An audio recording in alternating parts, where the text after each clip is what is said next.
Buenas tardes, saludos a los que estáis aquí presentes hoy y a todos los que nos siguen a través de streaming, a través de sus dispositivos.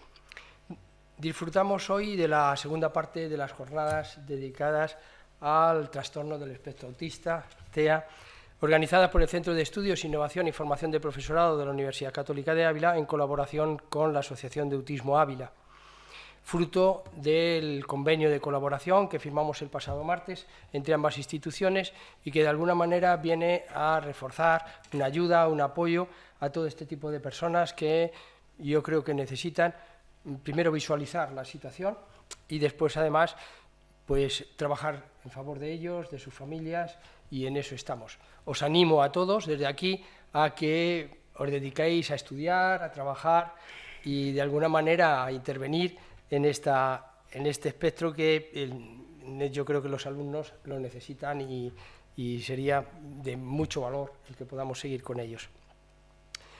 He dicho disfrutamos, adrede, porque en la primera jornada disfrutamos mucho con Arturo, descubrimos un nuevo paradigma de las personas con TEA, sus características, nos acercamos un poco más a ellos. Por cierto, se me olvidó decir que Arturo acababa de publicar un libro titulado El autismo según Sheldon Cooper, entrevista no oficial de un intrépido periodista al ganador del Premio Nobel de Física. Bueno, pues es un libro que ameno, que seguro que le sacará una sonrisa, aparte de introducirlos en este mundo, y hace algunas preguntas tan graciosas como ¿qué cuentan las ovejas cuando son ellas las que no duermen, ¿no? Bueno, pues preguntas de ese tipo, que yo creo que es un libro que les recomiendo. Disfrutamos también de Rocío, directora técnica de la asociación, que a modo de introducción a la jornada de hoy nos dio una serie de pautas también para el tratamiento de estos alumnos en el aula, algunos consejos, y que luego al final de la jornada pues tendrá alguna intervención también para acercarnos un poco más a la Asociación de Autismo Ávila. Hoy nos centraremos en estrategias de intervención educativa para personas con TEA. Para abordar este aspecto práctico, para educadores, maestros y profesores, contamos con Leticia Bernal. Muchas gracias, Leticia. Leticia es responsable del Servicio de Atención a Personas con Autismo, sin discapacidad intelectual asociada, de la Asociación de Autismo Ávila, Servicio de Atención a Personas con TEA de alto funcionamiento, síndrome de Asperger, además de desarrollar tareas de apoyo individual. Leticia es pedagoga, psicomotricista y maestra de educación infantil, con mención en pedagogía terapéutica, y sobre todo una persona con mucha experiencia en el trato con estos alumnos. Muchísimas gracias, Leticia, por aceptar nuestra invitación y enriquecer estas jornadas. Gracias a vosotros. Pues, cuando quieras. Siempre es un placer poder colaborar, ¿vale? Y poder acercar lo que es la persona con autismo y sus necesidades a todos los entornos. Bueno, como el otro día visteis, mis compañeros ya os explicaron las teorías que intentan explicar las necesidades que presentan las personas con autismo. Luego, Rocío, nuestra directora técnica, os acercó a las metodologías que hacen para trabajar estas necesidades. Y hoy queremos acercaros un poco y dar más a la reflexión a realmente cuáles son las necesidades y el porqué de esas necesidades. Empezaremos viendo qué es TEA sin discapacidad intelectual, lo que antiguamente llamábamos síndrome de Asperger, que como os comentó Arturo ya no se denomina así, pero bueno, coloquialmente lo vamos a llamar síndrome de Asperger para que nos centremos, ¿vale? Ver esas necesidades y comprender las necesidades cuando tienen lenguaje nos ayudan a comprender a aquellas personas que no son capaces de expresarnos o que no son capaces de contarnos lo que realmente les está ocurriendo. He pedido que si al final podemos tener un momento de preguntas con el chat, si nos da tiempo lo pondremos, pero a las personas que estéis aquí sí que pediría que me vayáis preguntando, ¿vale? Sé que lo que vamos a exponer es algo muy complejo, voy a intentar daros una visión muy general y que nos pongamos en el punto de vista de las personas con autismo. Intentar comprender realmente cuáles son esas necesidades, porque a veces nos hablan de palabras que decimos muy bien, muy bonito, pero realmente ¿qué es? ¿Qué es su día a día? Y a mí me gustaría acercaros ese punto de vista y por eso pido que me vayáis preguntando y me vayáis interrumpiendo, ¿vale? Cuando necesitéis. Vale, como vemos cuando hablamos de personas con autismo tenemos las mismas necesidades, tenemos necesidades en el déficit de interacción y un déficit en la comunicación e interacción social y en patrones y conductas repetitivas y restringidas. Vale, lo mismo que os contaron el otro día. ¿Cuál es la diferencia? Que esas necesidades, esa sintomatología, la veremos de una forma diferente que luego nombraremos. Yo siempre lo cuento como un árbol. Ese árbol tiene diferentes ramas, tiene diferentes hojas, no hay dos árboles iguales, porque tiene ramas y según esas ramas. Esa es la definición para mí de autismo. ¿Por qué? Porque están afectadas todas las áreas. Si no me comunico bien, puedo tener conductas porque no sé cómo relacionarme contigo. Si no sé cómo relacionarme contigo, no llego a desarrollar cognitivamente ciertos aspectos. Entonces, hay muchos factores que, aunque no vengan de una forma explícita marcados, se ven afectados. Pero es que no solo son esas hojas, sino que detrás hay un diagnóstico de autismo, pero también puede haber otros diagnósticos que nos afectan en nuestro día a día. Por ejemplo, un trastorno, ¿no? Un trastorno de déficit del sueño. Nosotros no dormimos bien, nos levantamos por la mañana y a mí me afecta en mi día a día. A mí un día sin dormir, pues bueno, te lo aguanto. 2 días sin dormir, te lo aguanto. 3 días, estoy insoportable. A nada que me hagas, estoy enfadada. Pues eso es lo que muchas veces tienen nuestros chicos. O no, un trastorno de alimentación. Si no me alimento bien, tengo hambre, fatal. Llegan ciertas horas, tengo hambre, mi atención va mal. Todo eso tendremos que tenerlo en cuenta a la hora de interaccionar. Si hay otro diagnóstico, una coexistencia con otro diagnóstico, también lo tendremos que tener en cuenta a la hora de interaccionar y a la hora de trabajar con ellos. Que muchas veces es como es que no atiende. ¿Qué hora es? ¿Qué es lo que ha ocurrido? Y a lo largo de su día, ¿qué es lo que ha hecho? Además de tener en cuenta, si hay otros diagnósticos, tenemos que tener en cuenta la etapa en la que estamos, ¿no? No estoy igual cuando estoy en una etapa de atención temprana, en una etapa educativa, cuando estoy en la vida adulta o cuando estoy en la vejez. Aquí os pongo ciertos modelos que podemos ver de Good Doctor, que ahora está como muy de moda, Atypical, que también está de moda, o hace tiempo un vídeo de un niño que nos decía que era muy fácil explicar una central nuclear, pero las relaciones sociales eran algo más complejo. Lo vemos así, nos llama la atención, pero ahora lo comprenderemos. Y aparte os pongo pues, a Greta, que la conocemos, ¿no? Y a la cantante que ganó.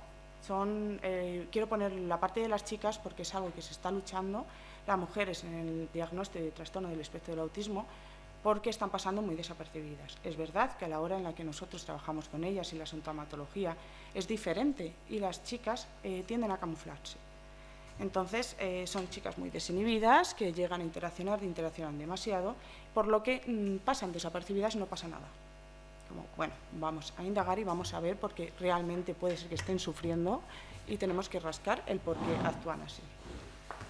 Por lo tanto, vemos que el TEA no desaparece, pero sí que va evolucionando y las necesidades cambian en función de la edad que vayan presentando.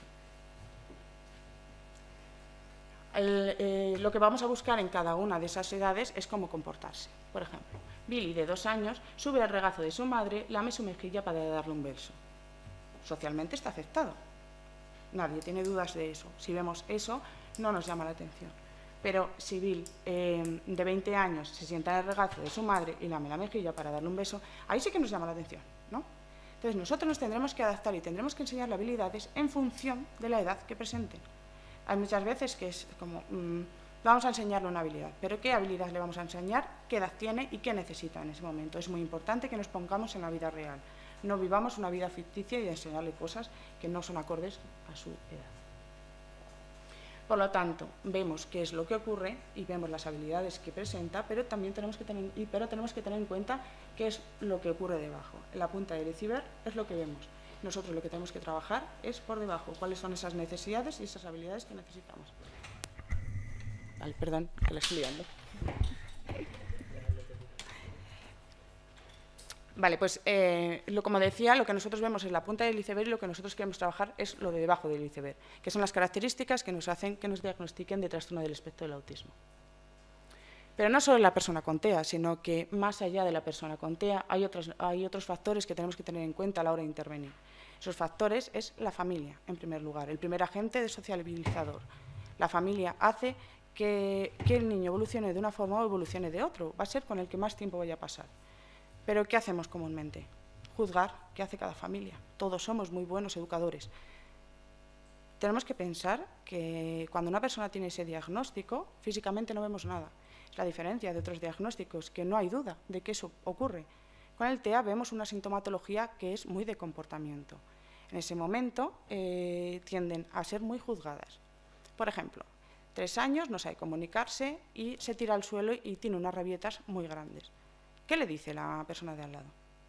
Realmente le dice, es que no tiene límites, porque creo que todo el mundo ha escuchado eso, no tiene límites. Es que hay que educarle de cierta forma. Y esto es algo común y nosotros también lo hacemos, o damos consejos, que somos súper buenos dando consejos. Hay que hacer esto, hay que hacer lo otro. Pues imaginaros si eso con 3 años, que es algo que todos habéis vivido, con 5 años sigue ocurriendo. Con 5 años esas conductas, esas rabietas siguen ocurriendo. Y entonces el niño es más grande, la niña es más grande y tiene que seguir aguantando es que eres tú. Tú no le has puesto límites. Es tu culpa que se comporte así, porque tú no lo has hecho bien. Entonces, eso es una mochila muy grande. Cuando llega el diagnóstico, no solo vienen con el diagnóstico de asumir, mi vida va a ser diferente, sino que vienen con una mochila de experiencias que te han hecho sentir que mal lo has hecho. Esto en cierta parte es por tu culpa. Con ello, ¿qué quiero decir? Que tengamos en cuenta a la familia, que no juzguemos a la familia, que hablemos con ella, la acompañemos y que no vayamos más allá. Si ese niño se comporta así, vamos a ver por qué, o vamos a intentar ayudarles, pero no vamos a juzgar. Y aparte está la parte del entorno, ¿no?, en la que vosotros formáis parte.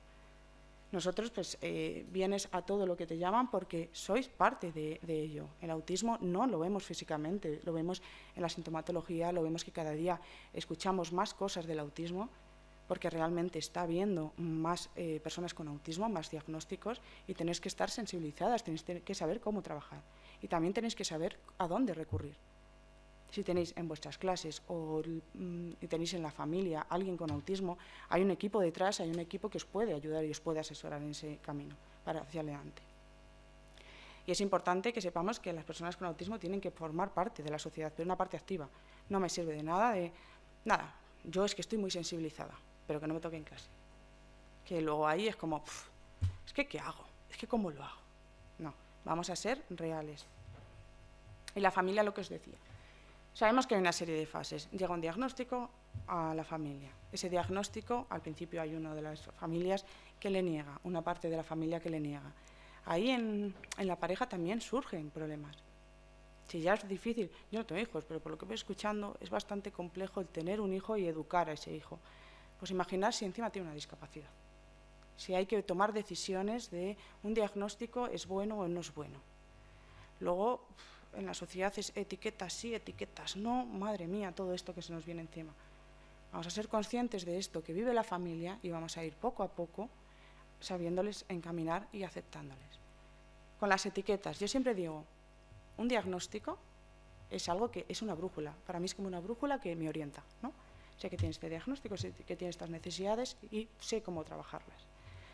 Muchas familias cuando pasan, yo trabajo con chicos con chicas que realmente el diagnóstico viene como a los 6 años, cuando socialmente no tienen amistades, y en cierta parte las familias te dicen, sé que me tengo que sentir mal por esto y que es muy duro lo que te voy a decir, pero siento un desahogo de hay algo por lo que mi hijo se comportaba así, por lo que mi hija se comportaba así.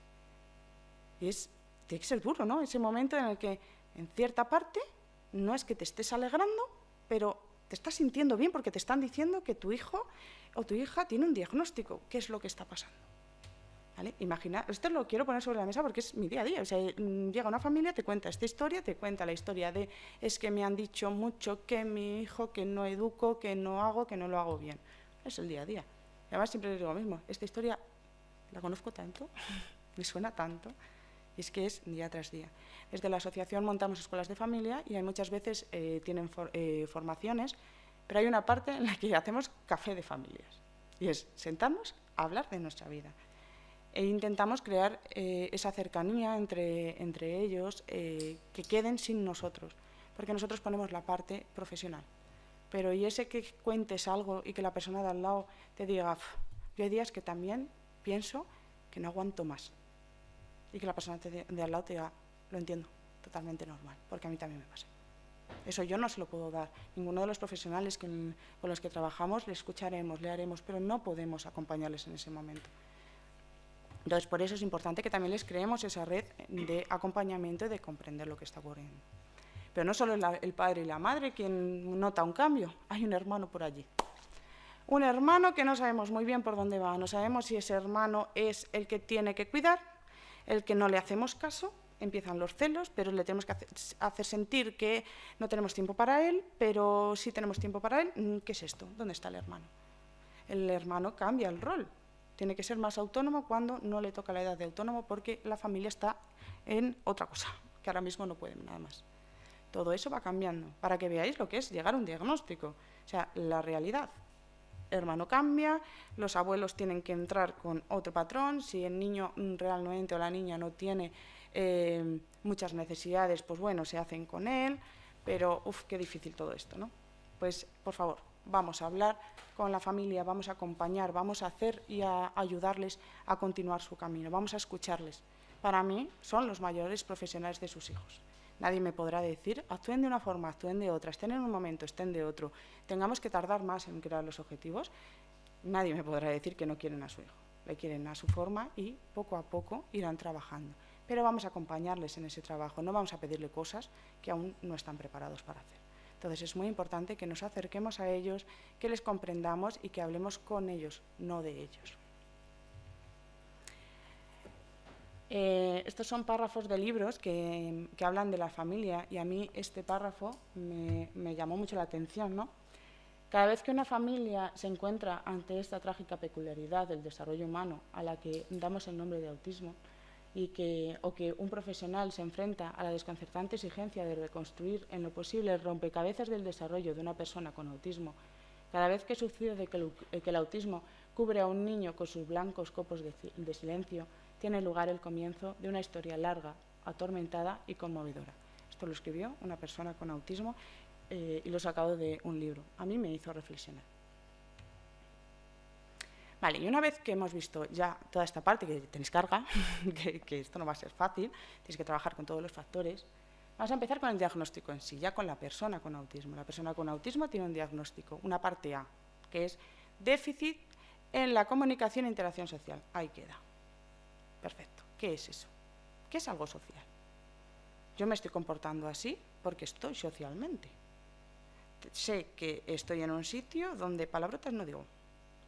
Tengo que mirar a las personas.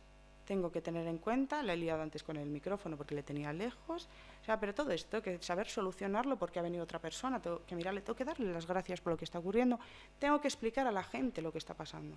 Bueno, pues todo eso es social, ¿vale? Y todo esto lo he tenido que hacer en un minuto y según iba improvisando iba ocurriendo, ¿vale? Y sabía dónde venía, que hay veces que no sabemos dónde vamos. Me habían avisado más o menos cómo era esto, pero aún así ocurren cosas. Pues todo eso es social. Madre mía, ¿qué es las cosas sociales? Mira, os voy a pedir una cosa y es que en parejas, por favor, me digáis un animal.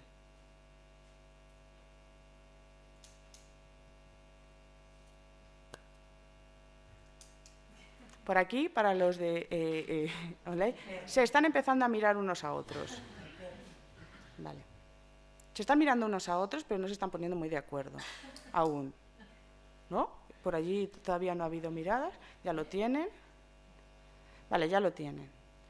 Se han empezado a mirar, no sabían qué hacer. De repente miran para adelante, me miran como, ¿en serio tenemos que hacer esto? Por aquí hay gente que me está sonriendo, ¿en serio? Pues todos esos son sociales y es lo que le pedimos a los chicos. Pero encima se lo pedimos en grupo. Y luego me dicen, si es que no quiere participar. Si les digo que participe y que se ponga ahí delante, dices, claro. Pues madre mía, tenéis muy buenas habilidades y aún así os está costando. El mirar al de al lado, como me pongo de acuerdo con el de al lado, ay, no le conozco de nada, como elegimos qué habilidades. Pues todo eso son habilidades sociales que nosotros pedimos a nuestros chicos. Una de las componentes es la reciprocidad. Queda fenomenal la reciprocidad. Dice aislamiento, se aísla, no interacciona, se interacciona, ¿cómo lo hace? ¿Vale? Para que tengáis en cuenta que no solo es hablar. No solo es, venga, le pongo un sistema de comunicación y ya está todo hecho. Ahora, el sistema de PECS por imágenes. Dice, claro, es que me pide todo el rato. Pues claro, es que para saber cuándo tiene que pedir, tiene que saber las normas sociales de cuándo pido sí y cuándo no pido. Súper importante. Pues todo eso es lo que interfiere. Que es poco, ¿eh? Que es poco.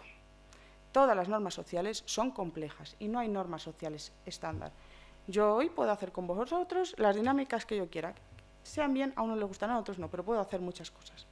Socialmente no hay una norma escrita, no hay una norma que no podamos quebrantar. En la conversación, además, utilizamos la literalidad. Y claro, los dobles sentidos. Nosotros decimos, si ya le he enseñado los dobles sentidos, meter la pata ya sabe lo que es.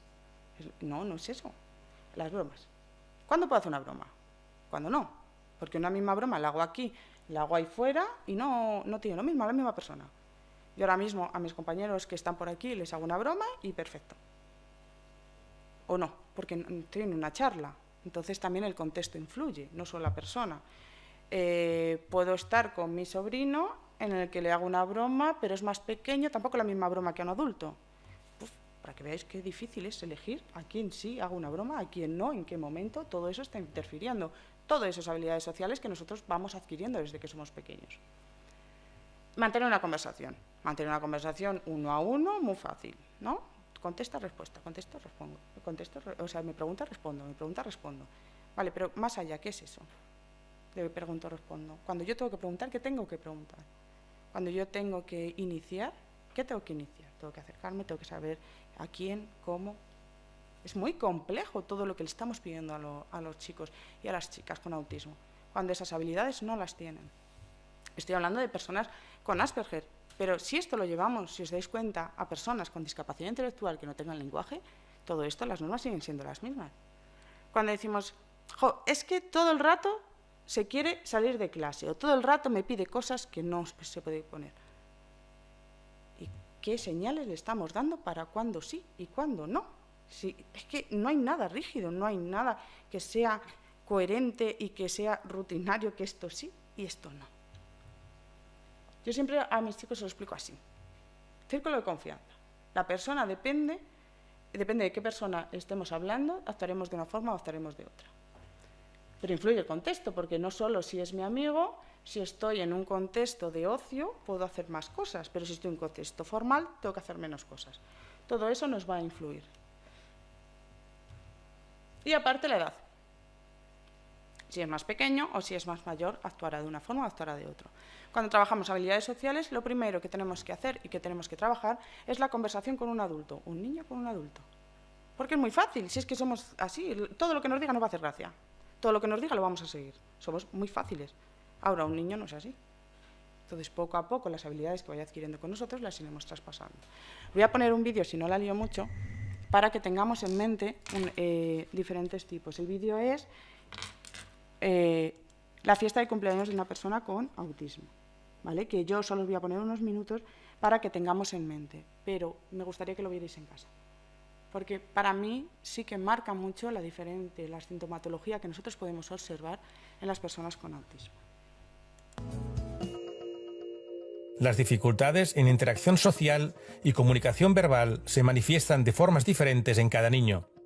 Debemos pensar en diferentes cualidades de la interacción social a la hora de observar los intereses del niño en los demás, sus habilidades de comunicación y su conciencia con respecto a los demás, especialmente en relación con los sentimientos ajenos. Algunos niños simplemente no les interesan los demás, como es el caso de Jack, que evita el contacto social, se aparta de los demás cuando están jugando cerca de él y no participa en ninguna actividad. Las habilidades de comunicación verbal de Jack difieren en gran medida de la de los demás. La mayoría de sus verbalizaciones son frases de la televisión y las repite una y otra vez como «Eres un tren muy útil, Thomas». Su estilo social se puede describir como distante, no busca ni responde a las interacciones sociales. La madre de Amy ha pensado hacer un juego que consiste en hacerse pasar por animales para animar la fiesta y la mayoría de los niños muestra su entusiasmo. Pero Rhys tiene sus propias ideas acerca de cómo jugar este juego, y es ahí donde sus dificultades en interacción social se hacen más patentes. A diferencia de Jack, él sí está interesado en otros niños, pero hace acercamientos unilaterales. Posee buenas capacidades verbales y habla con seguridad sobre sus intereses, pero se dirige a los demás adoptando un papel dominante. En apariencia, no escucha a los demás ni muestra sensibilidad por ellos, e insiste en que los otros niños jueguen y hagan las cosas como él dice. Su estilo social se puede describir como activo, pero inusual. Busca interacción social de forma activa, pero con limitada reciprocidad. Los acercamientos sociales se tienen que hacer a su manera.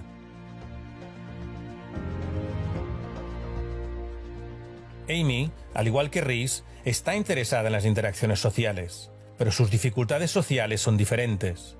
Quiere participar y ser aceptada, pero se siente incómoda e insegura en las situaciones sociales. No tiene tantas habilidades de comunicación y se muestra pasiva en las interacciones con los demás. Su madre la convence de que participe y la pone cerca de Olivia para favorecer su amistad. Olivia accede a dibujar. Amy, como sigue sin estar segura de sí misma, copia o imita sus acciones. A Amy, los juegos en grupo le resultan un desafío, pero se las arregla imitando a los demás, de forma que para ellos sus dificultades... 3 chicos, ¿no? 2 chicos y una chica que realmente sus necesidades son en comunicación e interacción social. ¿Habéis visto diferencia, imagino? Entre todos ellos. Pero todos tienen necesidades en esas interacciones. Pero hemos visto una diferencia. Jack, un aislamiento. Aislamiento. A mí me cuesta creer que haya niños que realmente quieran estar solos. En su justa medida podrá interaccionar. Si realmente no tiene desarrollo del juego, podremos poner un juego por turnos. Siempre hay que trabajar esa parte de interacción, pero ajustada a las necesidades que realmente tenga la persona con autismo. Luego teníamos a Amy, que como habéis visto, su camuflaje, ¿no? Que le gusta a la niña, le gusta algo, pues ella se acerca e intenta actuar e imitar. Y tenemos al chico que es autoritario, esa parte de teoría de la mente que os contaban, esa parte de ponerse en el lugar de la otra persona, no es capaz, su forma de pensar es su forma de pensar. Aquí me hace mucha gracia cuando una persona dice, es que yo ya le he dicho lo que tiene que hacer. Y yo ya, pero es que son personas que tienen su forma de pensar. A mí también me han dicho que es bueno hacer deporte y no comer chucherías, y yo las como y no hago deporte. Entonces, no es lo que me digas, es hazme creer que esto que me estás contando es verdad. No es algo que se estaban inventando. Vale, solo esa parte para que tengáis en cuenta y para que tengáis en mente, ¿no?, de lo que estamos hablando, que a veces esto se queda en palabras, es como no. A mí me ayuda mucho cuando estoy explicando tener en mente a alguno de mis chicos. Y es como, pues, es cierto. Hay un chico que me encanta, que él busca la lógica a todo lo que le cuento. Y trabajamos la amistad con él. Y él sabe que utilizo su forma de explicarlo a todos los demás chicos porque a mí me está ayudando. Entonces estaba empezando a tener amigos, pero él llegaba a verano y desaparecía. Llegaba a septiembre y era como, pues, todo lo que me ha pasado en verano, ellos se habían quedado y ellos no habían quedado. Entonces, pues cómo trabajar el hecho de la amistad, cómo se mantiene una amistad, qué es lo que piensa la otra persona cuando no le escribes. Bueno, el complejo mundo de la amistad. Y me dice, ya lo tengo. Digo, a ver, ¿qué tienes? Y me dice, la amistad es como una planta. Y yo, ¿por qué? Y me dice, porque hay que regarla. Eso es cuidarla, pero no hay que regarla mucho que se empocha. No hay que ser muy pesados. Y yo, perfecto.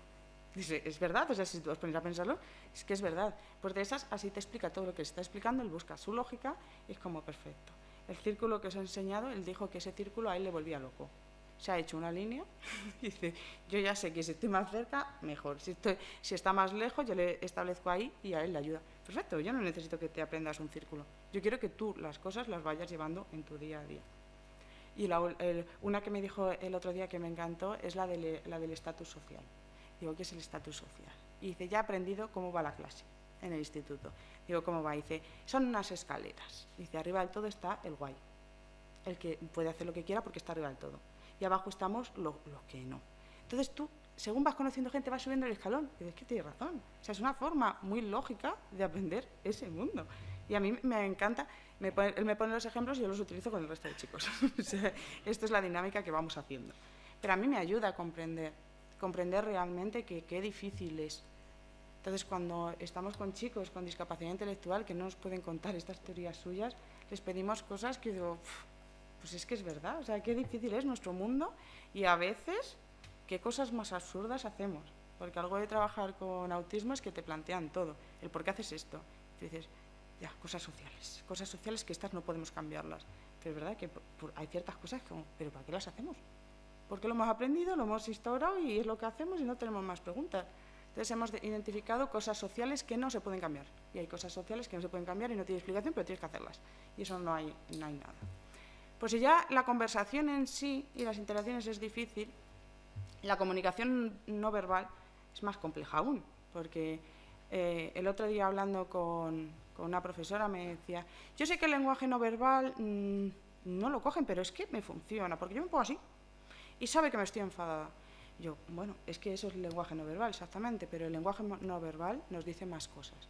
Yo ahora mismo os veo y veo cómo os estáis comportando y veo lo que me estáis transmitiendo. Pero si estuvierais dormidos encima, sé que os estoy aburriendo, ¿vale? Todo ese lenguaje no verbal no es tan simple como un enfado, una sonrisa, un tal, no. Es inferir qué es lo que está ocurriendo, inferir lo que tengo que hacer en función de lo que va ocurriendo. Y eso es el lenguaje no verbal. No quedarme solo en lo básico, sino que el lenguaje no verbal va más allá. Si ya todo esto es, madre mía, lo que os estoy contando y la movida que se os avecina, hay más cosas que interaccionan. Las relaciones sociales. Las relaciones sociales, ¿qué son? ¿No? Son interacciones entre personas, pero el patio de un colegio. ¿Cómo tengo que hacer para interaccionar?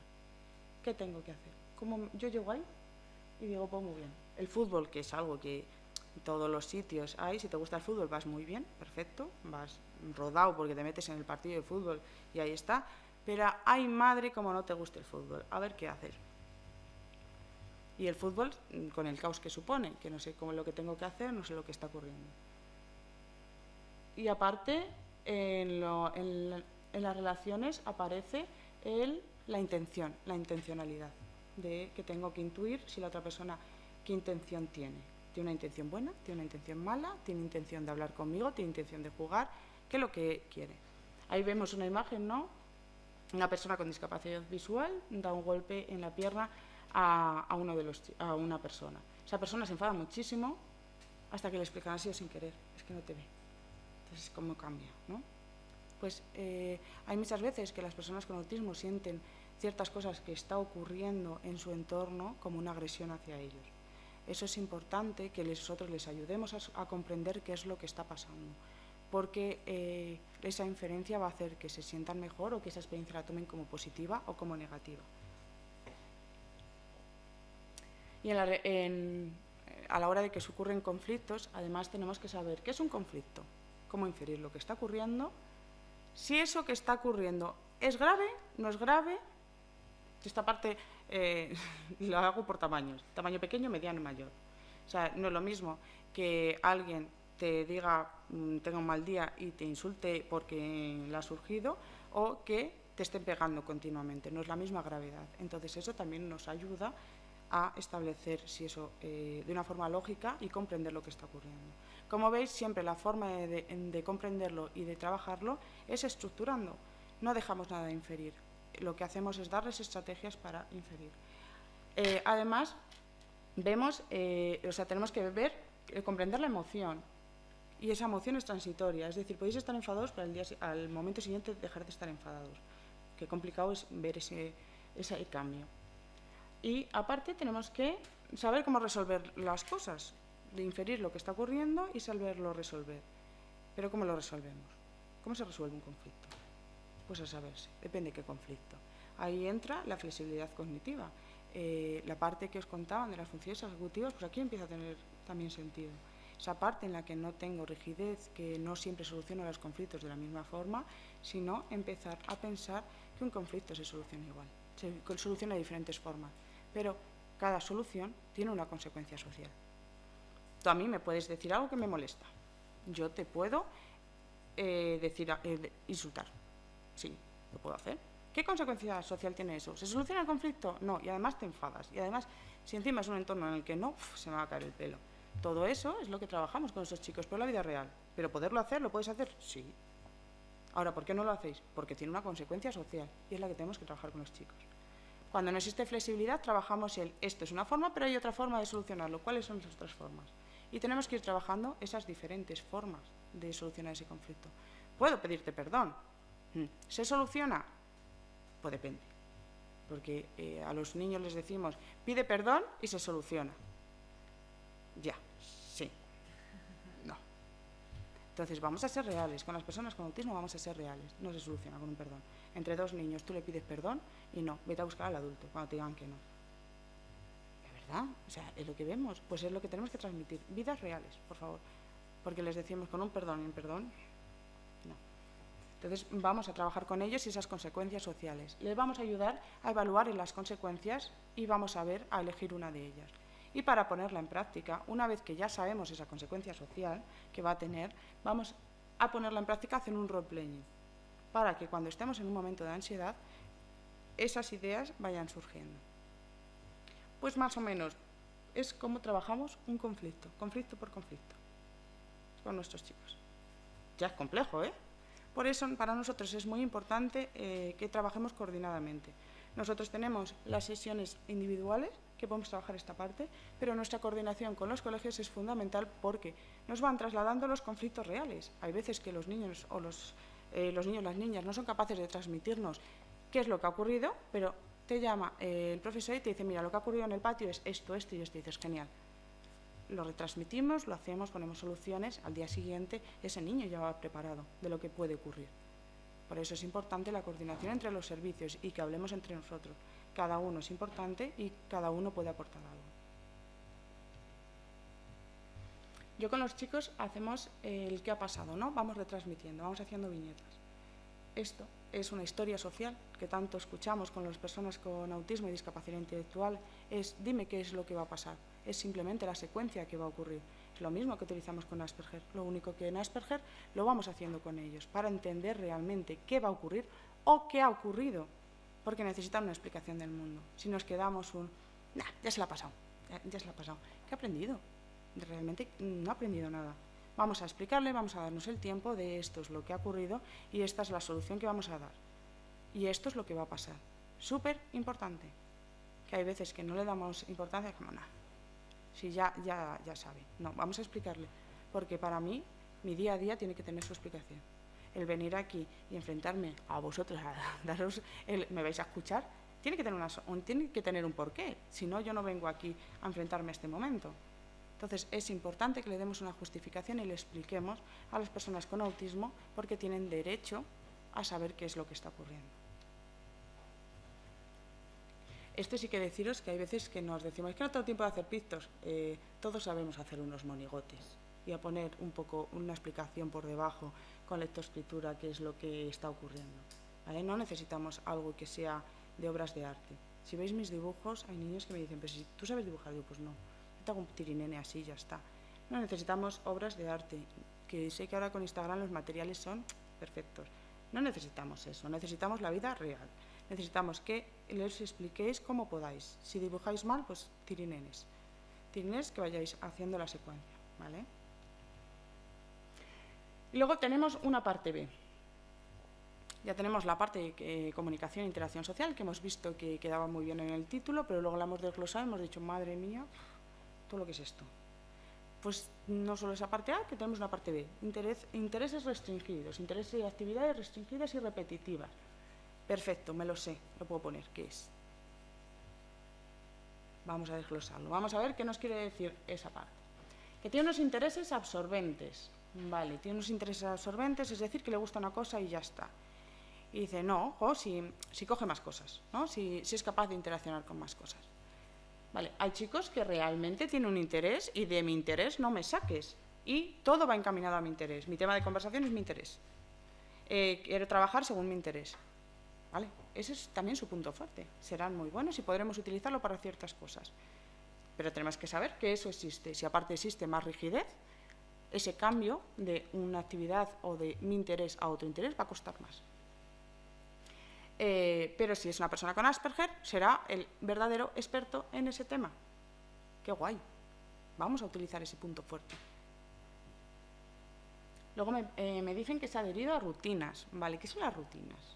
O sea, todos tenemos rutinas. Yo me levanto por la mañana y sé lo que tengo que hacer, sé lo que voy a hacer. Cuando no sabemos qué es lo que vamos a hacer, pues estamos un poco más nerviosos, ¿no? Si llegas y te dicen mañana tenéis que dar una clase, no sabéis de qué, no sabéis cómo, no sabéis a quién. Madre mía, a ver quién se presenta allí. Yo cuando he venido aquí sabía lo que tenía que dar, sabía dónde iba a venir, sabía quién iba a estar conmigo, sabía quiénes iban a venir más o menos y sabía lo que iba a ocurrir. Eso te hace relajarte, ¿no? A una persona con autismo es lo mismo. Para que veáis, no hay cosas que sean súper raras, súper extrañas. Pero les decimos, no, si es que ya lo sabe. Porque hay veces que el poner una agenda, como ya os he dicho, yo trabajo en apoyo individual, estas luchas son constantes. Aunque nos parezca algo raro, el meter una agenda en una clase, el decir a una persona, es que tienes que anticipar o secuenciar lo que va a ocurrir, y te dicen, ¿para qué? Pues a mí no me gusta lo que voy a hacer a lo largo del día. Es que si no, es que me pondría súper nerviosa. Como, bueno, pues si ya lo sabe. Es como, pues a lo mejor no. A lo mejor necesita ese apoyo. ¿Por qué sabes que lo sabe? Si ese apoyo sabemos que le funciona, ¿por qué no lo pones? No, porque no, que eso va muy bien. Bueno, pues nada, tú lo sabes. Debe ser que la gente la mentes y no lo quiere poner. No, hay algo que está descubierto y que está estudiado, que necesitan esos apoyos y que a todo el mundo nos gusta saber lo que ocurre. Pues vamos a ponerlo y vamos a trabajar en esa línea. Súper importante. Hay veces que quieren jugar a un juego, se le quitamos y dices, ¿es que me ha montado una rabieta?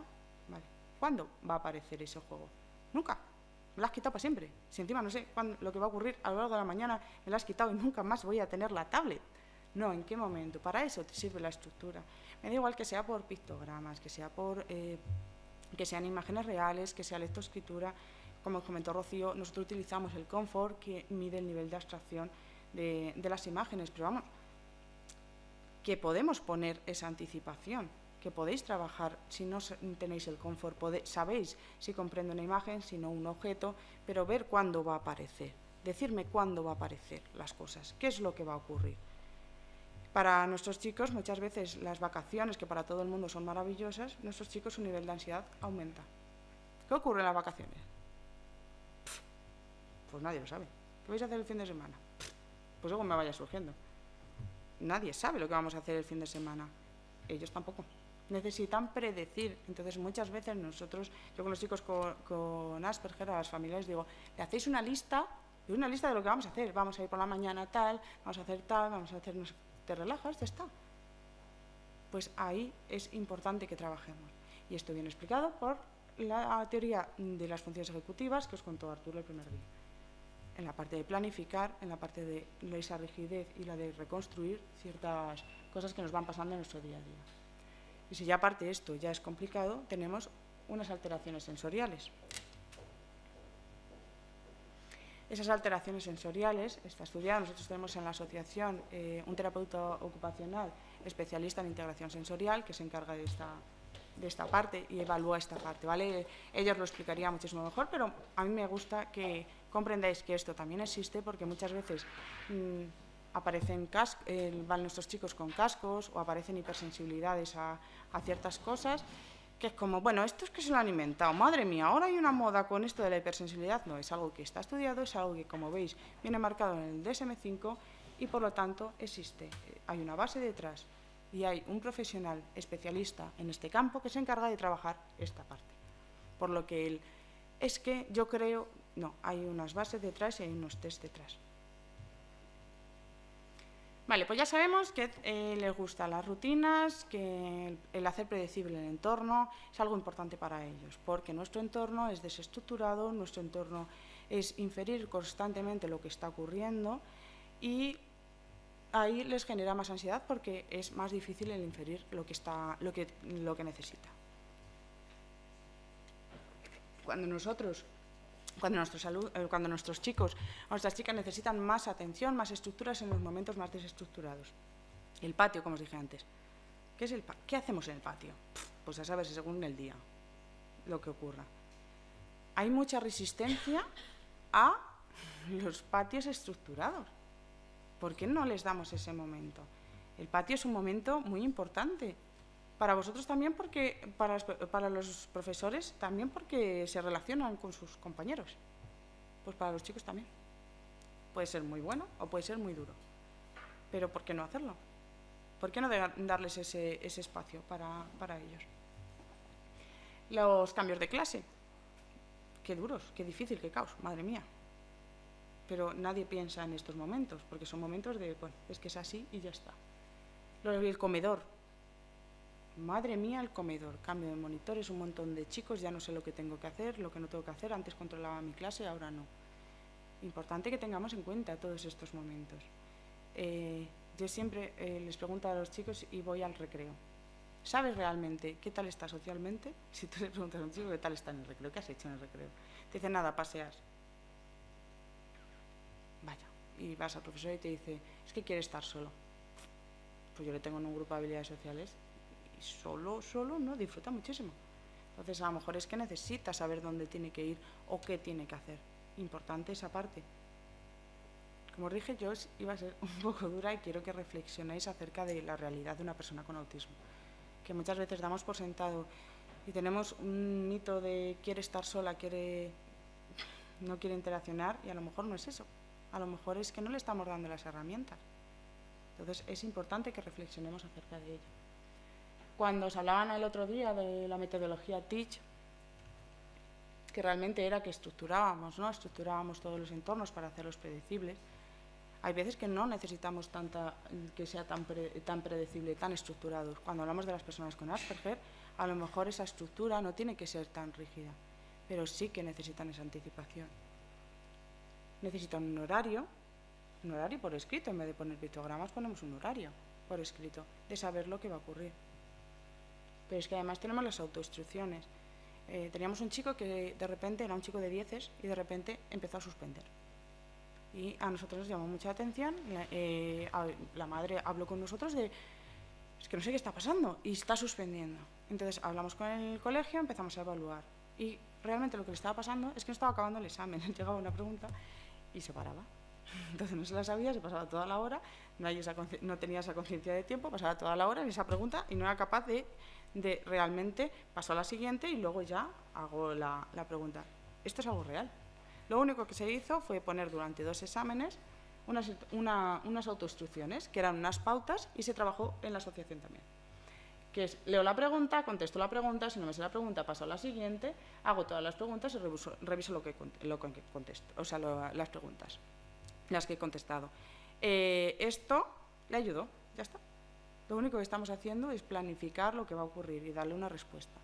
Cuando en el entorno en el que le crea más ansiedad, es decir, en el momento de hacer el examen, no se puede trabajar, ahí lo trasladamos a la asociación. Ahí se hace un examen, se hace un simulacro, se pone en práctica y se traslada. Teníamos otro chico que en el examen se ponía nervioso. Cuando se sabía una pregunta, la rompía. Rompía el examen. Claro, ese es un momento de ansiedad que no podemos trabajarlo ahí, porque es que ya lo ha roto. Entonces se habló con él, se habló con él lo que iba a ocurrir, que no podía hacer eso, que se le iba a dejar que le dijera me estoy poniendo nervioso y darle un tiempo de descanso, o darle las preguntas poco a poco para trabajarlo. Pero claro, hacer el role-playing dentro del examen era imposible porque realmente se frustraba y lo rompía. Pues nada, lo trasladamos a un entorno en el que la ansiedad no aumente tanto para romperlo, se trabaja y luego se traslada a ese entorno, para que veáis lo importante que es la coordinación. Cada uno tendrá un factor. Una vez que está trabajado fuera del entorno de la ansiedad, se llevará dentro. Esto es lo mismo que hacemos con las familias. Nosotros trabajamos aspectos que las familias van necesitando, pero no solo se lo pedimos a ellos, porque las rutinas ya las tienen adquiridas dentro de casa. Es decir, si no trabajan en mesa nunca dentro de la casa, no podemos decir a la familia, ala, venga, siéntale y ponle a trabajar. Pues ya decir, sí, esto no es lo que suelo hacer. Entonces trabajamos fuera del entorno en el que le crea más ansiedad, en el que tiene esa rutina adquirida, y luego vamos trasladándola poco a poco a ese otro entorno donde queremos instaurar esa nueva rutina o esa nueva habilidad. Importante, el clima de una crisis, ¿vale? Nosotros pedimos las cosas cuando estamos en la calma, que es lo que os decía antes, sacarle del entorno donde siente la ansiedad. No cuando realmente está arriba. Cuando está arriba del todo, a mí no me digáis, cuando yo estoy muy enfadada, cuando realmente me empiezo a enfadar por algo que me está ocurriendo y ya estoy en el pico alto, sí, ahí voy a hablar yo con vosotros para solucionar el conflicto. No, seamos reales, en ese momento no le pedimos nada, en ese momento simplemente relajar, pero hay una habilidad que tenemos que trabajar antes de que ocurra ese momento de ansiedad. Y si en el lugar le está subiendo mucho la ansiedad, vamos a llevarlo a otro entorno. Y aquí mi parte. dudas que tengáis.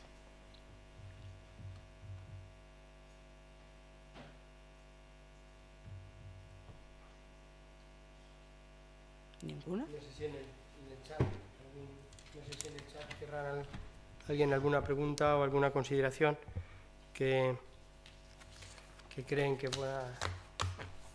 podamos hacer. ¿No?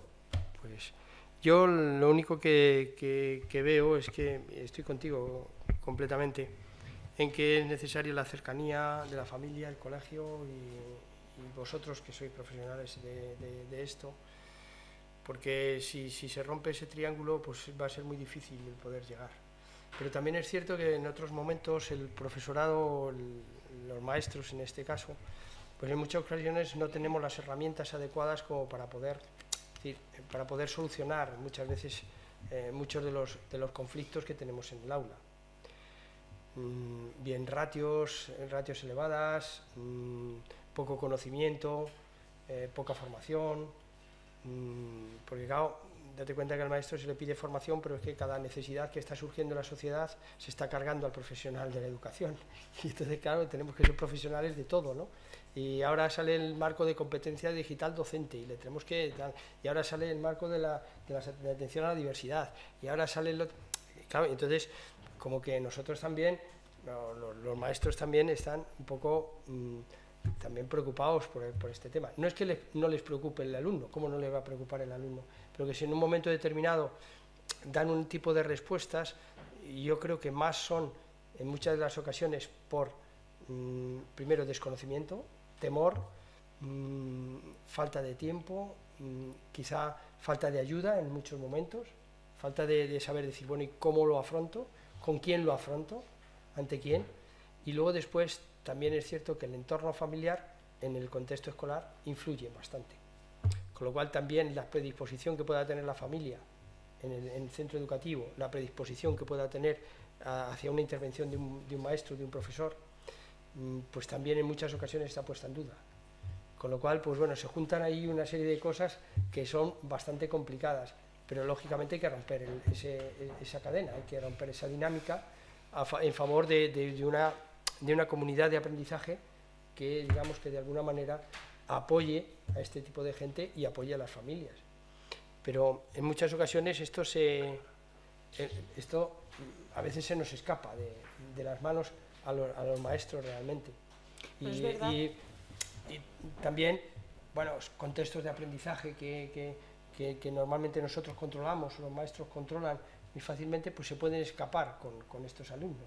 Entonces ya te rompe la dinámica, te rompe la clase o te rompe lo que tú vas pensando. Y, bueno, yo tengo estructurada la clase, bueno, voy a hacer esto y ¡pum!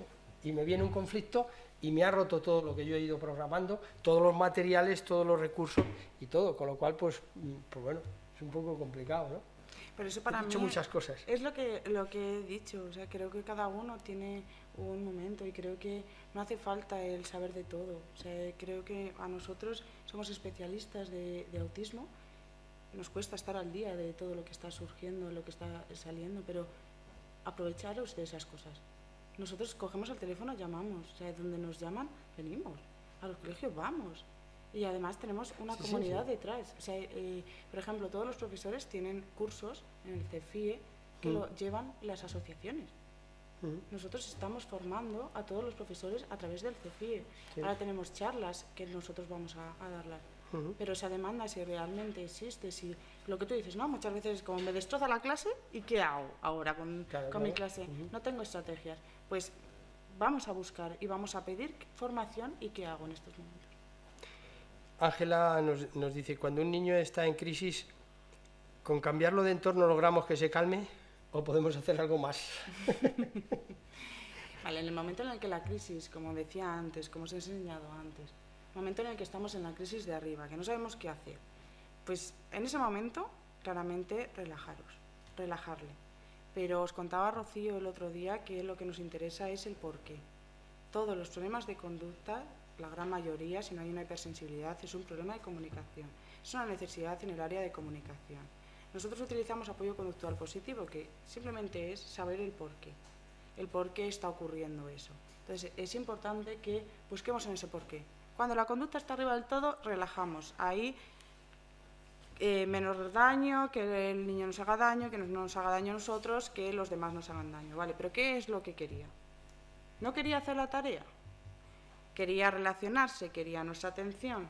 ¿Qué quiere? Siempre gira en torno quiero o no quiero. ¿Quiero algo o no quiero algo? No quiero trabajar, quiero estar con mi madre, no quiero que me des eso. ¿Qué es lo que quiero o no quiero? Y tenemos que enseñar una habilidad. De nada me sirve que en ese momento le pida que me haga, que me diga. No. Antes de que ocurra esa conducta, tendré que enseñarle esa habilidad. Si, por ejemplo, monta la rabieta porque lo que quiere es esta botella de agua, quiere beber agua, tiene sed. Tendré que enseñarle realmente cómo pedírmelo, no tirarse al suelo y montarme una exageradísima. Si realmente es porque se pone nervioso, porque no sabe lo que va a ocurrir, tendré que trabajar cómo anticiparle lo que va a ocurrir. Entonces, sí, en ese momento le tengo que relajar, pero tengo que enseñarle la habilidad en otro momento y tengo que descubrir qué es lo que le está ocurriendo. Nosotros hacemos con el apoyo conductual positivo que os he mencionado la evaluación funcional. En esa evaluación es hacer un registro durante un tiempo en el que vemos qué conducta y el porqué de esa conducta. Y para nosotros lo importante es el porqué. No solo lo que está ocurriendo en ese momento, cómo está siendo la agresión, sino por qué está ocurriendo eso, qué es lo que él quiere o no quiere. Y tenemos que enseñarle esa habilidad para que no utilice la rabieta. Bien, Belén nos dice que cómo nos comunicamos para entendernos con ellos. ¿Solamente con pictos, imágenes o utilizamos un lenguaje? Podemos utilizar, dependerá del chico, siempre podemos utilizar lenguaje, pero acomodado. O sea, ellos comprenden, es verdad que su pensamiento es más un pensamiento visual, las imágenes es verdad que les ayudan y ese pensamiento con imágenes les ayuda, pero podemos comunicarnos. No es como cualquier otro tipo de persona, ¿no? Yo me adapto a la otra persona. Si esa persona tiene un lenguaje muy culto, me acercaré a ese lenguaje oculto. Si esa persona tiene un lenguaje más coloquial, le hablaré con ese lenguaje más coloquial. Pues una persona con autismo es igual. Si realmente su comprensión es de frases simples, me comunicaré con él con frases. Muy bien. De momento no tenemos ninguna más. Muchas gracias.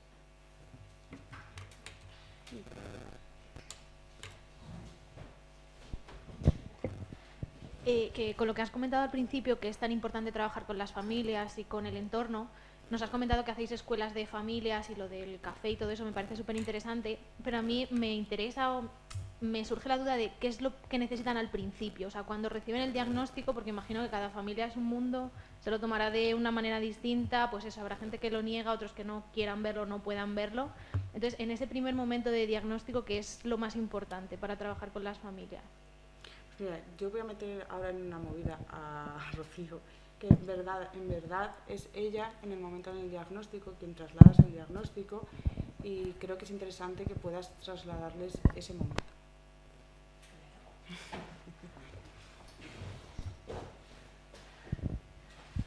Buenas tardes. Es que a mí me viene cuando ya ella ha derivado y viene al servicio con...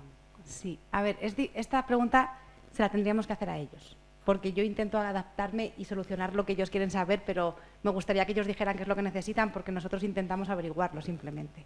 Desde mi punto de vista, que suelo ser la persona que da esa información de diagnóstico al principio y las primeras palabras y los primeros consejos, creo que necesitan muchísimo acompañamiento y muchísima verdad. Creo que tendemos a endulzar las situaciones, que hay que endulzarlas, pero hay que ser realistas, ¿no? Porque si no van a tardar, cuando una persona recibe un diagnóstico con autismo, siempre es tardío, aunque sea en la temprana edad, siempre es tardío. En otras discapacidades, como puede ser síndrome de Down, tú lo sueles saber desde el mismo embarazo. Entonces, toda tu familia y tu pareja empezáis a reafirmar todas las expectativas que tenéis de familias desde muy temprano, antes de que nazca el bebé. Cuando ha nacido un bebé que tú crees que no tiene ninguna discapacidad y recibes un diagnóstico, aunque tenga un año, tú ya has pasado un año generando unas expectativas de familia. Entonces, cuando recibes un diagnóstico de autismo, ellos te dicen, tengo que resetearme. Y es verdad. Entonces, ¿qué necesitan al principio? Muchísima dulzura, pero muchísima verdad, porque ya han pasado mucho tiempo esperando algo que no va a ser. Entonces, ahora tienen que redactar todas sus expectativas como pareja, como familia, desde la familia, desde el núcleo más íntimo hasta el núcleo más extenso familiar, y yo siempre soy muy sincera con lo que va a pasar. Y a veces vienen diciendo, pues es que alguien me ha dicho que no me preocupe, que no es nada. Ese tipo de mensajes que lo hacemos por empatía, por acompañamiento, no les hacen ningún favor, ¿no? Porque tardan mucho más tiempo en reubicarse y necesitan que les digamos lo que va a pasar. Lo que sabemos, se lo decimos, y lo que no sabemos, le decimos que no lo sabemos, que es muy duro, que ahí vamos a estar, que hay muchas familias que les pueden dar otros consejos.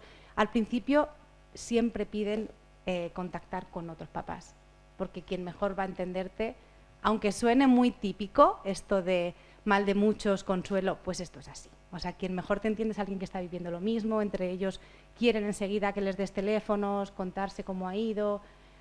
Bueno, es un proceso lento, que lo que necesitan es que alguien les acompañe, que alguien sea sincero, que sea coherente con las cosas que le va diciendo y que estemos ahí un poco para cuando vayan necesitando, y respetar sus ritmos. Necesitan que respetemos sus ritmos, ¿no? Porque hay papás que el siguiente día quieren leer 3 libros y hay papás que lo quieren hacer al año siguiente, y necesitan eso, ir poco a poco como cada uno es diferente, ¿no?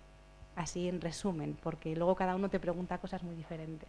Quieren saber, todos quieren saber qué va a ser con su hijo, qué va a ser cuando sean mayores, todos te preguntan qué va a ser de él cuando yo no esté, va a ser autónomo, va a poder hablar, va a poder vivir solo, va a poder trabajar. Necesitan respuestas que no tenemos, porque es que no las sabemos, ¿no? Son muy diferentes.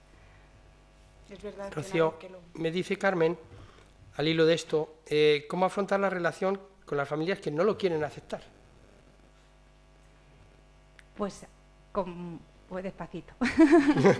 Con esta dulzura y este acompañamiento y esta sinceridad. Igual, les damos sus tiempos, les hacemos ser visibles de esto tiene un proceso. El no querer aceptarlo lo viven todos, pero unos tardan más y otros. Esto ya está muy estudiado en psicología, que los procesos de aceptación de un diagnóstico de discapacidad en la familia, pues tienes que tener un momento de negación, de aceptación, de todas estas fases, que son como 4 o 5 fases. Hay papás que las pasan en media hora y papás que las pasan en 2 años. Todos pasan por ese momento de no aceptación y tenemos que respetar que pasen por esa fase y estar ahí para cuando ya hayan dado el salto, acompañarles en la siguiente. Pero es un proceso psicológico normal que tienen que pasar. Les solemos explicar que es normal, que no se sientan mal, que pueden llorar, que es lícito llorar, que es lícito no desear que te pase eso, que no pasa nada por llorarlo, ¿no? Es muy complicado tener un hijo con discapacidad. A mí cuando luego las familias vienen a mí, cuando Rocío hace la primera entrevista, luego ya pasa al profesional, el profesional es el que hace ese acompañamiento. Y a mí lo que más me transmiten es el que no me han juzgado. Nadie en la asociación les juzga. O sea, les escuchan, les acompañan, sientas lo que sientas, te vamos a acompañar. Desde el principio, desde el momento en el que aparecen con Rocío, Rocío les acompaña, les pone en un servicio con un profesional, ese profesional les va a hacer ese acompañamiento, pero no les va a juzgar. Por lo que decía antes, al principio nosotros queremos trabajar muchas cosas y tenemos muy claro los objetivos que queremos trabajar. Como bueno, pues tú lo tienes muy claro, pero a lo mejor la familia ahora mismo no está para trabajar ningún objetivo. Está para acompañar, para asumir que su vida va a cambiar. Perfecto. Ese es el momento en el que estarán y en el que nosotros no juzgamos, acompañamos y guiamos. Gracias. Judith nos dice, en un aula ordinaria, con un alumno con TEA, si el profesor ve que el alumno se desenvuelve bien trabajando con los demás, ¿aún así es aconsejable utilizar el método TEACH? Cada persona es diferente y nos tenemos que acomodar a lo que esa persona necesite. Si realmente está en una aula ordinaria, no necesita, porque es totalmente autónomo, no hay por qué incorporarlo. Realmente nos adaptamos, no hay nada que sea rígido y que sí o sí tiene que ponerlo. Por ejemplo, PECS, el sistema de comunicación por imágenes, a una persona con lenguaje oral, a lo mejor no lo necesita, no se lo vamos a poner. Cada persona es diferente y necesitará otras cosas y nos tendremos que adaptar. Por eso para mí es importante el que observemos. Antes os he puesto el vídeo para que vierais lo diferente que era. Misma necesidad en 3 chicos totalmente diferentes. Tenemos que conocer a nuestro alumnado y trabajar en base a ese alumno. Belén nos pregunta también, para averiguar lo que le pasa al alumno con TEA, ¿lo consigues preguntándole varias cosas que tú intuyes? ¿Él te dice sí o no o él te lo dice todo? Nuestro trabajo forma parte de la observación. Yo siempre lo digo. Tú observas, tú conoces y sabes cuáles son las necesidades. Pero observando, no es solo preguntando, es observando. Nuestro día a día, nuestro trabajo es observar. Hay muchas veces que yo esto lo llevo en mi día a día y decir, ¿qué observadora eres? ¿Qué me dedico a ello? Me paso todo el día observando lo que hace la gente y lo que hacen mis chicos y lo que hace la familia, porque eso te va a dar mucha información, más que lo que te puedan responder. A mí me gustaría que dijeras así un poco en normas generales, porque nosotras trabajamos con niños de 2 a 3 años y claro, es muy difícil, no hablan la mayoría. Yo no en mi clase, pero mi compañera tiene además 2 hermanos mellizos que ya lo tienen diagnosticado y claro, es muy difícil porque no se comunican, solo con rabietas, con lloros, que lo que decís que es muy fácil la teoría, pero la práctica de con a lo mejor 20 niños o 17, 18 más un niño o 2 así pequeños que ya de por sí tienen ellos rabietas, es muy difícil. Estos niños lo tienen diagnosticado, pero es muy difícil tú verlo, o sea, porque claro, son síntomas muy de niños, las rabietas las tienen todos los niños con 2 años, porque quieren esta botella o porque el juguete del otro niño, ¿sabes? Y estos niños, pues hoy, por ejemplo, que yo los he tenido en la siesta, al despertarlos lloraban, que se querían ir a casa, estaba claro, y además los he tenido que despertar para irse. Pero claro, la niña pues la he cogido y la he tenido acurrucadita y besándola y Julia, si ya va a venir papá, pero el hermano quería que le cogiera él también, que los he tenido así haciendo, pero luego se iba a la puerta, él quería abrir y lloraba, parecía que le estabas haciendo algo. Vale, tu pregunta es cómo identificar, por un lado, los signos, ¿no? Y así unas pautas generales, qué hacer con ellos. O sea, sé que es muy difícil así generalizar, pero claro, es que no, con tantos niños y tan pequeños, y no sabes realmente lo que quieren, porque ellos no hablan. Estos niños no hablan. Por un lado, la parte de los signos, ¿no? Los signos de alerta. Tú has visto que realmente ahí te ha llamado la atención. O sea, no, la rabieta está, todos los niños tienen rabietas, pero a ti te sale de ojo que esa rabieta no es la adecuada. No es la adecuada acorde a su edad. Muchas veces nos preguntáis esta parte de sin alerta, sois los especialistas de esas edades. Es que nadie mejor que vosotros vais a saber que sale de ojo que alguna habilidad no se está desarrollando. Entonces, guiaros por ese instinto. Rocío también lo que hace es coordinarse con vosotros. Cuando veis un signo de alerta y no sabéis, si sabéis, se pone en contacto y Rocío asesora y os da pautas para ver si realmente es un posible diagnóstico o no es un posible diagnóstico. Y luego a la hora de intervenir, yo siempre digo, lo que no quiero es frustraciones. Vivimos una vida real. Vamos a ver qué es lo que queréis. ¿Queréis que en ese momento, pues, es que sus habilidades son esas? Entonces vamos a trabajar, ¿qué es lo que queréis? Un objetivo. En función de vuestro día a día, ¿qué queréis trabajar? ¿Queréis que entienda ese momento de tiempos de espera? ¿Queréis que a la hora de despertarles sí que sea para salir? Despertamos en el momento de salir, pero en la vida real. No sé si me explico. Muchas veces queréis cosas que son ideales. Sí, Rocío. Para sumar a lo que estás diciendo, cuando lo que decías de tener las rabietas que no sabes si son porque tienen 2 años, o sea, qué rabieta es porque tiene 2 años, qué rabieta es porque tiene autismo, pues para averiguarlo sería muy interesante que usarais rutinas y la anticiparais de forma muy, muy explícita con objetos. Si esos niños les empezamos a decir con objetos, es la hora de la siesta, es la hora de irse a casa, es la hora del pañal, es la hora de la comida, con un objeto que sepamos, lo que hablábamos el otro día, algo que sepamos que está entendiendo, cuando ya veamos que ese sistema lo entiende y aparezca una rabieta, ahí es porque tiene 2 años. La de hoy seguramente sea porque no entienden lo que pasa, se quieren ir y no entienden que hay que esperar un poquito a que llegue el papá. O sea, yo creo que la de hoy era porque tenía autismo, jugando a investigar, ¿vale? Jugando a adivinar. Cuando le pongáis esas rutinas muy estrictas y vuelva a llorar, ya es un capricho de que se quiere ir, porque tiene 2 años, es un niño pequeño y tiene derecho a quejarse y a llorar porque no aguanta la espera. No sé si te sirve. Sí.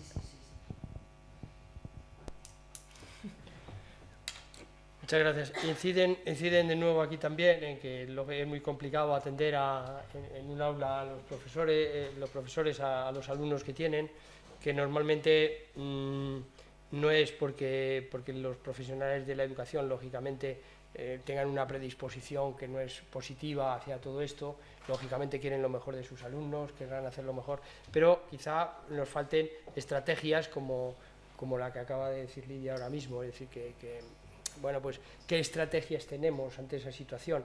Y bueno, pues podemos ir a cursos, podemos ver y nos podéis decir, bueno, pues generalmente utilizar esto, generalmente hay que hablar en esto, la comunicación, no sé qué, incidimos siempre en una serie de cosas que bueno, que lo oímos un día, otro día, pero luego después, a la hora de la verdad, realmente son situaciones individuales en un momento determinado de la clase y que tienes que actuar. Con lo cual el bagaje que tú tengas puede ser o mucho o poco, o a lo mejor no te sirve todo el bagaje que tú tienes. Y lógicamente fórmulas así mágicas no hay, claro, lógicamente. Claro, para mí es que muchas veces la frustración de los profes, de los maestros, es mucha, porque piensan, pues, con perdón, pero en el milagro, ¿no? ¿Cómo soluciona todo este día de este niño? Y es como, no, pero sí que pueden hacer cosas que para ellos a lo mejor estéis acostumbrados a objetivos muy grandes y para vosotros un objetivo pequeñito, algo que para nosotros vamos a vuestras clases y es como, madre mía, qué rápido vais. Pues objetivos pequeños. Conocéis a vuestros alumnos, vamos a poner un objetivo concreto. Hay una profe que me decía, es que yo no tengo momentos para trabajar que tengan momentos para comunicarse. Y le dije, bueno, pues en el bocadillo, en vez de directamente abrírselo, vas a enseñarle, vas a moldearle que te lo entregue. Qué momento más bueno.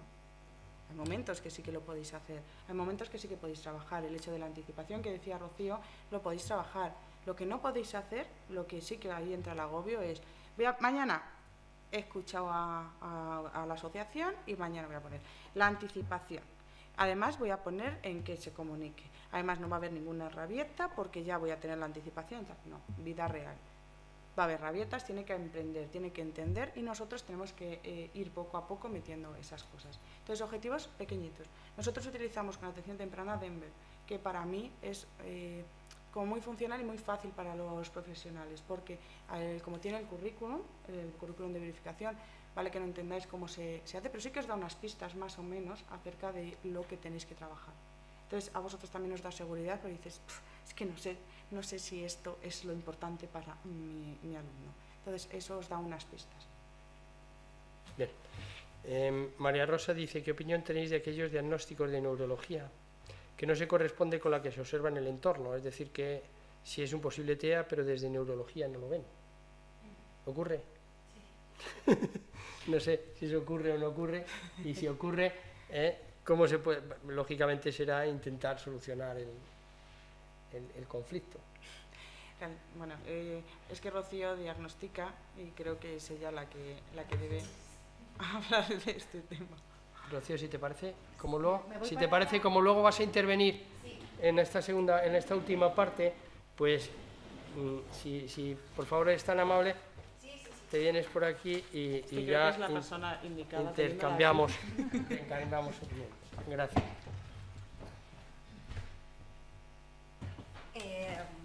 La pregunta más difícil de toda la tarde es esta.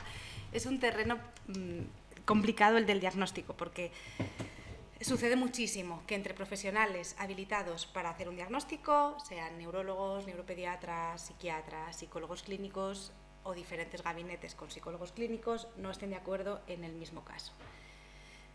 Sucede a diario, todos los días. Los papás necesitan acogerse a una persona de confianza en vez de o sea, mi primer consejo es no hacer ese peregrinaje que se hace tan largo de pedir tantas opiniones, que es muy lícito, es normal, todos lo queremos, pero a veces nos hace mucho daño, porque uno sí, el siguiente, no, el siguiente otra vez que sí. O sea, ese peregrinaje que se hace es un poco doloroso, que yo siempre aconsejo elegir una persona que te dé confianza y continuar si te encaja lo que te está diciendo, ¿no? Porque tienes que confiar también y creer lo que te cuentan.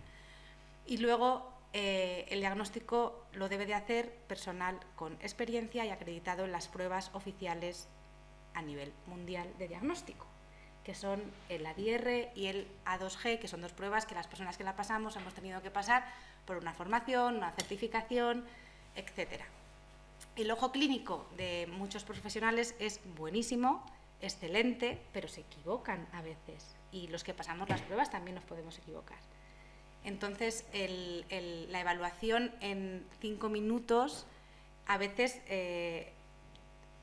nosotros muchas veces vemos a una persona con autismo entrar por la puerta y sabemos cuál va a ser el resultado, pero nunca decimos el resultado hasta que no pasamos las pruebas oficiales.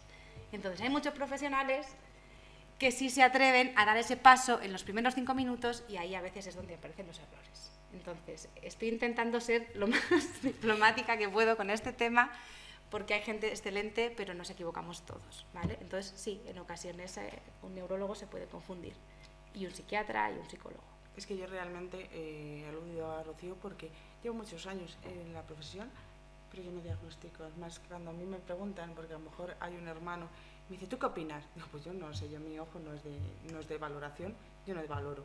Entonces, por eso era Rocío. En los casos de autismo con mayores dificultades o casos con mayores necesidades de apoyo, con discapacidad intelectual, con síntomas muy evidentes, es muy fácil hacer, no es que sea muy fácil, ¿no? Pero es más fácil ser valiente y firmar un diagnóstico. En el tema del Asperger es el tema más conflictivo en esto, porque son familias, como decía antes Leticia al principio, que no solo han recibido ser los culpables de cómo se comporta su hijo, sino que además le desmienten el diagnóstico. Cuando ya van con un diagnóstico oficial, me han dicho que mi hijo tiene autismo de alto funcionamiento, les dicen en centros educativos, en hospitales, el profesor de guitarra, que es mentira. O sea, se siguen encontrando gente que desconfía de un diagnóstico, aunque sea el adecuado. ¿Vale? Sí.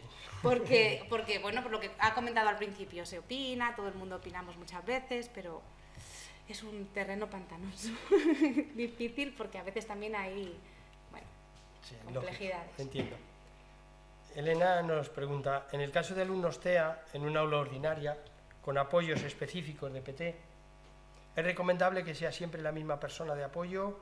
¿Es bueno que a cada asignatura entre una persona distinta? ¿Cómo se valora eso, el cambio de profesor, claro, lógicamente, en una aula ordinaria? Depende de cada persona, ¿no? Cada persona tiene unas necesidades. Hay personas que son más rígidas, hay personas que son más flexibles. Pero, ¿qué tal la coordinación cuantas más personas somos? Es muy difícil. Los objetivos van muy variados. Además, no solo es un área, no es solo el área de comunicación, sino que es todo. Además, se mete el tema académico también. Entonces, el hacerme a todas las personas es complicado, pero aparte la coordinación es muy complicada. Y necesitamos trabajar objetivos muy concretos. Como hablábamos antes, hay millones de objetivos a trabajar. Millones. Si pusiéramos, están todas las áreas afectadas. Entonces, podemos sacar objetivos y podemos ir sacando de uno a otro. Entonces, eso puede estar ocurriendo con muchos profesionales. Cuanto menos profesionales trabajemos, mejor, porque mejor va a ser la coordinación. Yo he sacado muy claro. Primero, no todos los alumnos son iguales, evidentemente. Primero necesitas un buen diagnóstico, lógico. Hasta ahí va muy bien. Pero claro, yo entro en mi clase y me encuentro que tengo un alumno de estas características, o dos. Y uno o dos, porque a lo mejor puede ocurrir el caso de la compañera. Y digo, ¿y qué hago? Me pongo a llorar. Puedes tener tus fases, también te duele. Claro. Digo, a ver, ¿qué hago? ¿Qué me aconsejáis que hiciera como profesor? Es decir, como profesional, como maestro. Acudir a vosotros, dedicarme una línea de trabajo, centrarme en unos objetivos concretos. ¿Qué me aconsejáis? Para mí, el hecho de que llames a la asociación. O sea, creo que damos respuesta a todo lo que podemos. Somos una entidad pequeña, pero creo que damos respuesta y trabajamos en la medida de lo que se necesite. Pero si no quieres, porque a veces pues, el pedir ayuda a todos nos cuesta, creo que centrarte en la persona. Centrarte en la persona, sabes que gira en torno a dos áreas sus necesidades, centrar esos objetivos, pero no los objetivos que quiero yo o que quiere la otra persona, sino que necesita esa persona, que necesita esa familia.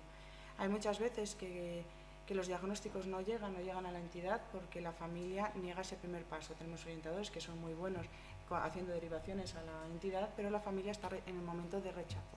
La orientadora se pone en contacto con Rocío o con algunos de nosotros para ver cuál es la coordinación, qué es lo que necesitan hacer.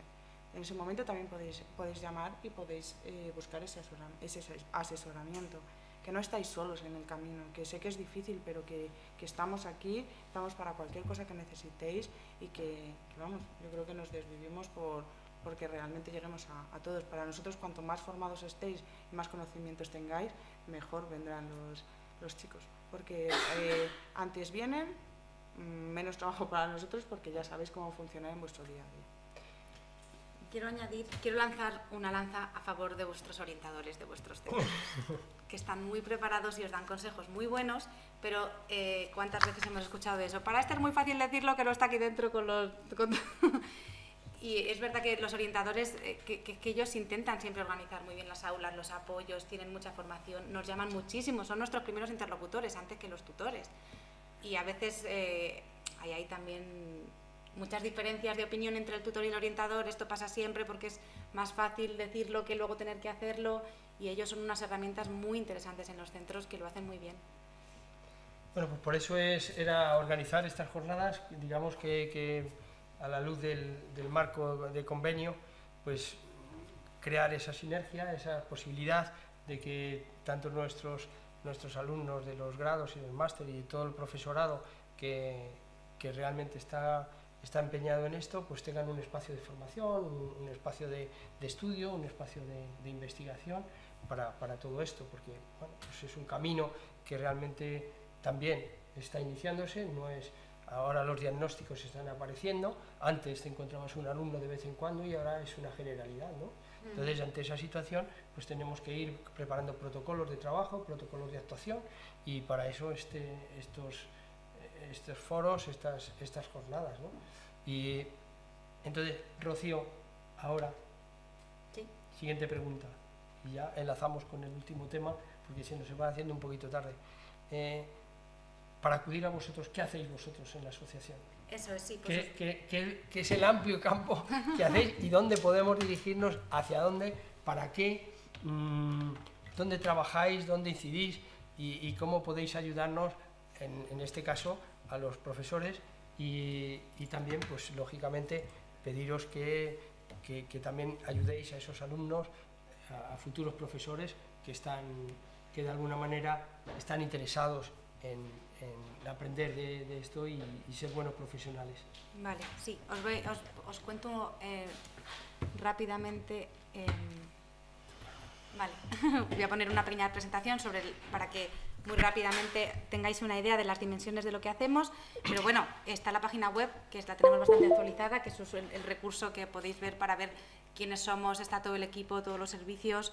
Tenemos también una línea editorial muy interesante, tenemos un montón de títulos que la asociación traduce, son libros ya de autores y de expertos muy buenos en el ámbito del autismo, incluso de metodologías para las aulas. Vale, ok. Y entonces lo que la asociación hace es que creó hace unos años una línea editorial que tiene dos ramas. Una es de libros técnicos, que son para profesionales, para profesores, para maestros, para educadores, y están todos en la página web, todos los títulos. Hemos traído un obsequio para la universidad, para la biblioteca, para que tengáis... He traído 5 ejemplares de 5 diferentes que me han parecido los más interesantes, pero si queréis algunos más de los que tenemos, os acercamos. Y entonces ahí podéis encontrar, es que solo con leerse algunos de esos libros es una formación maravillosa para trabajar, o sea, nosotros nos hemos formado con esos libros, o sea que realmente para los profes es muy buena herramienta. Y luego tenemos una línea editorial con un objetivo de difundirlo a la sociedad, lo que es el autismo. Entonces hemos creado como diferentes novelas, cuentos, cómics, que ya no están dirigidos a profesionales, sino que están dirigidos a cualquier persona que caiga en sus manos un libro que no se llame nada de autismo, pero aparezcan personajes con autismo o estén escritos por personas con autismo para darlo a conocer en general, ¿no? Entonces, bueno, esa es una de las cosas que hacemos. ¿Quiénes somos? Pues bueno, se creó la asociación, como conté el otro día un poquito, en el año 2000, pues como se crean todas las entidades de este tipo, un grupo de familias y de padres con necesidades comunes que se sientan y dicen vamos a hacer algo para tener recursos y servicios de lo que nosotros necesitamos, ¿no?